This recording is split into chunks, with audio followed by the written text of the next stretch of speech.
Bonjour et bienvenue, on va parler idées crochet pour cet automne-hiver. Donc on va commencer par les bonnets qui se crochettent du haut vers le bas. Il y en a un avec le point granny qui se termine avec une bordure côtelée, mais j'ai aussi trouvé une version sur Pinterest sans bordure. Donc si ça vous intéresse, je pense qu'en suivant le tuto, juste on fait pas la bordure côtelée, on devrait avoir à peu près le même résultat. Ensuite on en a deux avec des brides, donc un peu basique passe-partout avec juste deux couleurs et un autre avec un peu plus de couleurs différentes du coup, qui est un peu plus statement piece. Ensuite on va parler bien sûr des bonnets qui se construisent de la droite vers la gauche ou de la gauche vers la droite, avec les basiques comme le bonnet est fait tricot et le bonnet est fait oreille de chat. Et en plus les deux tutos pour ces bonnets là sont en français. À côté de ça, j'ai inclus des versions un peu plus excentriques avec un bonnet avec des oreilles de lapin. Et il y en a un deuxième avec des motifs un peu en forme de tache de vache. Enfin, en tout cas, c'est comme ça qu'elle a appelé son tuto. Bonnet avec forme en tache de vache. Moi, je vois plus des taches de peinture, mais dans tous les cas, ça reste joli quoi. J'ai aussi inclus un béret parce que on est français, on l'est pas. Et on va finir avec la recommandation de la flemme, le bonnet fait avec des carrés qui a été viral l'année dernière. Je vous le mets quand même parce qu'en plus le tuto est en français donc ça fait plaisir. On a ensuite la deuxième catégorie avec les balaclava ou cagoules. On commence avec un modèle encore une fois très basique qui reste un choix safe on va dire. Hyper facile à faire celui-là, vraiment genre il me semble que de mémoire c'est juste des brides. Et sur le devant, je sais plus comment elle fait son effet côtelé, je sais pas si ce sont des brides en relief avant ou autre chose, mais c'est vraiment très simple. On va avoir ensuite celui-ci avec une vibe un peu à la Orgueil et Préjugés. Vous voyez cette vibe un peu vintage, j'aime beaucoup celui-là, je pense que je vais m'en faire un comme ça. On a ensuite deux balaclava effet tricot qui ont l'air de bien tenir chaud ma foi, ça a l'air quand même d'être des belles bêtes. On en a une avec une vibe un peu de poupée russe, je saurais pas trop dire pourquoi ça a cette vibe là, mais en tout cas c'est très mignon. On a deux balaclava effet oversize qui peut être très pratique si vous avez les cheveux épais, genre toutes les personnes qui font partie de la team cheveux crépus, cheveux frisés, etc. À mon avis ça doit être bien pour ne pas aplatir vos cheveux. On va finir sur deux balaclava qui ont l'air assez rapides à faire puisque les deux sont faites avec un fil et un crochet du coup assez épais. Donc je pense qu'en peut-être 1 heure, 2 heures grand max, elles doivent être faites celles-là. Troisième catégorie, toujours dans l'optique de se couvrir la tête, les oreilles, on va passer aux caches-oreilles ou chauffe-oreilles, je sais pas trop comment ça s'appelle. On a plusieurs modèles un peu cutesy avec des étoiles, des cœurs, des couleurs roses bonbons, tout ça. On a un modèle à mi-chemin entre le cache-oreille, le bandana et le bonnet peut-être, avec une vibe encore une fois très vintage, très maison de la prairie. On a une version moumoute avec du fil chenille. Et on va finir sur un autre projet un peu excentrique avec ce cache-oreille en forme de grenouille. Faut savoir qu'à la base je cherchais quelque chose de similaire mais avec Shrek parce qu'il y a genre 2 ans j'avais vu passer sur TikTok un tuto pour faire ça avec les oreilles de Shrek et j'avais trouvé l'idée trop drôle. Et j'ai aussi une fantaisie en fait où je me dis tu vois tu t'habilles bien sérieux, bien classe et juste tu mets le truc Shrek tu vois. Et je sais pas, j'imagine ça et ça me fait rire, donc voilà. Si jamais je retrouve la version avec Shrek, je vous la mettrai quand même dans les liens. Ensuite, on a un tuto en français pour faire un bandeau bien chaud, là, toujours pour se cacher les oreilles. J'en ai mis qu'un seul parce qu'en fait, une fois que vous avez compris la technique pour faire l'espèce de croisée sur le devant du bandeau, vous pouvez l'utiliser pour faire n'importe quel bandeau et avec n'importe quel point. Donc voilà, je vous laisse le tuto en français, comme ça vous avez toutes les explications et puis après si vous êtes intéressé par ce genre de bandeau, vous pourrez facilement en reproduire avec vos petites touches personnelles. Ensuite on a des jambières ou guêtres, qui peut être le petit détail qui manque pour compléter une tenue, donc pourquoi s'en priver. Catégorie suivante, les écharpes. Le projet parfait quand on commence parce qu'une écharpe c'est rien d'autre qu'un grand rectangle. Donc à partir de là, vous avez un océan d'options qui s'offre à vous. Vous pouvez partir sur une écharpe travaillée sur la longueur. Donc on a 2 tutos en français faits par le crochet de plume. Et si les écharpes c'est quelque chose qui vous intéresse, je vous recommande juste d'aller voir sa chaîne parce qu'elle a fait plein de modèles de tutos d'écharpes. Donc je vais pas tous les mettre ici mais voilà, vous avez l'info. On peut travailler l'écharpe sur la longueur avec des points de base. On peut partir sur une écharpe travaillée avec un point spécifique comme par exemple avec le pied de poule, mais ça peut être n'importe quel point. On va avoir des écharpes avec un travail de couleur, donc bien sympa pour travailler les changements de couleur. On va avoir une maxi écharpe avec un effet couverture qui doit tenir bien chaud. Des écharpes avec un travail de texture qui va reposer sur la répétition de 2 motifs. Des écharpes pour se lancer un petit peu dans le crochet tapisserie avec l'écharpe piano et l'écharpe cerise. On va avoir des écharpes avec des petites poches pour placer ses mains. Donc très sympa, et en même temps ça peut permettre d'apprendre à faire des poches au crochet, donc on prend. Et on finit avec un tuto en français pour cette petite écharpe, petit foulard, très élégant. Ensuite on va voir le combo bonnet et écharpe, le bonnet écharpe. Je sais pas trop si ça s'appelle comme ça, mais je vais l'appeler comme ça.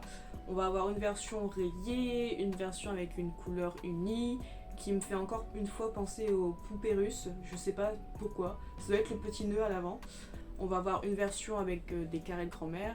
Donc voilà, des choses très simples, très efficaces, pas prise de tête, tout ce que j'aime, tout ce qu'on aime. Ensuite on va avoir les mitaines. Donc personnellement mes préférées ça reste les mitaines toutes simples. Et en plus on a un tuto en français pour celle-ci, donc que demande le peuple. Mais il en faut pour tous les goûts et j'en ai trouvé quelques-unes qui sont quand même intéressantes. On va avoir des modèles avec un motif au centre de la mitaine, donc là on a des cœurs et des étoiles, pourquoi pas. On va avoir un modèle patte de chat, donc très mignon, très joliment exécuté. On va avoir des mitaines avec des carrés de grand-mère. Donc là je vous ai trouvé le tuto en anglais sur YouTube, mais sachez que si vous êtes sur TikTok aussi, il y a Petite Paupiette qui a fait un tuto en français du coup pour ce genre de mitaines, si jamais ça vous intéresse. On va avoir des mitaines color block, si vous voulez une option un peu plus bruyante visuellement. On va avoir des gants en dentelle inspirés d'Harry Style apparemment. Très joli, mais comme pour tous les projets en dentelle, il va falloir s'armer de patience. Parce que ce ne sont peut-être que des gants, mais ce sont des gants travaillés avec un crochet de 1 mm il me semble, donc ça sera pas fait rapidement. Il y a une dernière option qui fait mouf en plus de faire mitaine. Voilà. On va ensuite passer aux vêtements, à commencer par les tops et les pulls. En premier, on va avoir ce top très ajusté avec un col montant là sur le cou. Très facile à faire, mais c'est pareil, il faudra s'armer de patience parce que si mes souvenirs sont bons, c'est fait avec des mailles coulées pour avoir cet effet tricot. Donc c'est très long à faire. On a ensuite un pull avec les épaules dénudées comme ça. Je me suis demandé si c'était vraiment pertinent de le mettre dans une liste d'idées pour cet hiver-automne, mais je me dis qu'avec un col roulé, tu vois, en dessous, enfin quelque chose de très près du corps en dessous, il peut peut-être y avoir un flou. J'ai du mal à le visualiser, mais dans tous les cas je l'inclus. Ensuite on va avoir un gros pull effet tricot qui à mon avis peut facilement devenir une robe si vous le faites un peu plus long. Et vu l'épaisseur de la chose, je pense que tu n'as pas besoin de manteau avec ça. Un autre pull effet tricot, cette fois plus court et plus fin. Un pull marinière avec des grosses bandes oversize, très fluide. Un basique s'il en faut. Un autre pull rayé, mais cette fois avec un peu plus de rayures et avec un peu plus cette vibe automnale, mais je pense que ça doit venir des couleurs qu'elle a utilisées pour faire le sien. On va avoir un pull en maille avec un petit cœur au milieu, donc sympa pour faire du layering ou juste chiller à la maison. Parce que mine de rien, ce genre de pull, si vous le faites avec un fil qui tient chaud, genre de l'acrylique, je vous assure que même s'il y a des trous, le truc tient chaud. On va avoir un petit pull à damier réalisé sans couture parce que du coup il est fait avec des changements de couleurs juste. Un pull effet vague, donc là elle a utilisé 4 couleurs différentes, mais il y a moyen d'avoir des choses totalement différentes juste en changeant les couleurs. Tu vois, si tu en utilises 2, 3, comment tu les places. On va avoir ensuite un pull assez chic avec des petites roses cousues là comme ça. En soi je pense que même si on met pas les roses sur ce pull, ça doit quand même rester une pièce correcte. Si jamais vous avez la flemme de faire les roses. Mais c'est vrai que les roses ajoutent un truc quand même. Ensuite on va avoir une espèce de sous-pull avec un col roulé. Si vous avez la motivation, parce que ça doit pas être compliqué à faire, mais ça doit être long par contre. Je ne peux pas parler des pulls pour l'hiver sans parler des pulls avec les carrés de grand-mère bien sûr. Donc là j'ai trouvé un tuto pour faire un pull comme ça avec un gros carré et ensuite sur les manches. Je sais plus si c'est le point granny ou si c'est genre 2 carrés reliés ensemble. Dans tous les cas, il y a plein de façons différentes de faire des pulls avec des carrés de grand-mère. Que ce soit en utilisant plusieurs, en utilisant que sur le bas du pull, que sur le haut. Enfin, vous les placez comme vous voulez. D'ailleurs, j'étais en train de faire du tri dans mes patrons récemment et j'ai retrouvé 2 patrons comme ça pour des pulls avec des carrés de grand-mère. Je vais pas publier les patrons parce que j'en suis plus satisfaite. Par contre, je vais quand même publier des tutos pour les deux. parce que il y en a un, du coup c'était, je vais le montrer quelque part à l'écran, et j'avais réussi à le faire sans couture. Tout là, tout le pull là, sans une seule couture, messieurs dames. Donc je vais poster le tuto parce que j'ai pas envie de perdre ce savoir.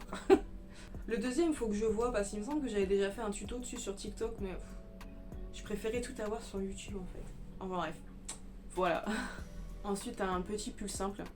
J'ai rien à ajouter, mais je meuble pour que vous ayez le temps de regarder. Catégorie suivante, les demi-pulls. Donc on va en avoir avec des points amandes, avec un effet tricot côtelé. On a une version réversible et ce que vous voyez à l'écran, c'est la version à l'envers et à l'endroit. C'est incroyable de talent. On va avoir une veste style serveur. Ça a un nom précisément, mais là je l'ai pas. Une autre veste effet tricot avec des petites poches sur le devant. Et une petite dernière pour la route effet oversize. J'ai hésité à ajouter des pantalons dans cette liste parce que je sais que les pantalons sont pas au goût de tout le monde, mais je me dis, est-ce qu'il y a quelque chose de plus confortable en hiver que de buller chez soi avec un pantalon que tu as crocheté. Donc on y va avec un pantalon fait avec des restes de pelote qui a connu son petit succès l'année dernière sur Pinterest et TikTok. Un pantalon avec un point en V qui tombe très large sur les jambes. On finit avec le pantalon carré de grand-mère qui a eu son petit moment de gloire aussi, il me semble, l'année dernière. On va passer ensuite aux robes et ça va être très rapide. Parce que là, je vous ai mis 3 tutos qui ont tous été réalisés par AC Crochet. Mais si les robes, du coup, pour l'hiver, ça vous intéresse, je vous encourage à juste aller voir sa chaîne parce qu'elle a fait plein de tutos pour des robes comme ça pour l'hiver. Donc je vais pas toutes les mettre ici. Et on va finir avec les cardigans et les vestes. Donc je pouvais pas passer à côté du cardigan patchwork. On va avoir un cardigan veste très longue avec ses rayures comme ça colorées. Je suis pas fan des couleurs personnellement, mais c'est quelque chose qui se change très facilement. Un cardigan romantique effet tricot, oversize, qui a l'air très confort. On va avoir bien sûr le cardigan avec les carrés de grand-mère. Projet qui divise, on aime ou on n'aime pas, mais je l'inclus. Voilà. On va avoir un petit cardigan court uni effet tricot avec des boutons sur le devant. Cela étant dit, je pense qu'il y a moyen d'agrandir le cardigan si vraiment c'est une version qui vous intéresse. On va avoir une veste avec une capuche. Et il me semble, je suis pas sûre, mais il me semble qu'il y a une fermeture éclair aussi sur celui-là. Encore un autre tuto que je ne pouvais pas ne pas inclure, le cardigan en hexagone. Donc là, le tuto est en anglais sur YouTube. Il faut savoir que si vous êtes sur TikTok, Petite Paupiette, encore une fois, a fait un tuto pour ce genre de cardigan. Donc n'hésitez pas à aller checker si ça vous intéresse. Et on finit cette liste avec une veste qui utilise le point granny, donc couleur rouge toute unie. Et si vous avez l'œil, vous verrez qu'elle porte le béret qu'on a vu au début. Donc voilà, c'était les idées que j'ai pêchées ici et là. J'ai essayé de garder ça court, je sais pas si j'ai réussi. En tous les cas, je vous dis à la prochaine.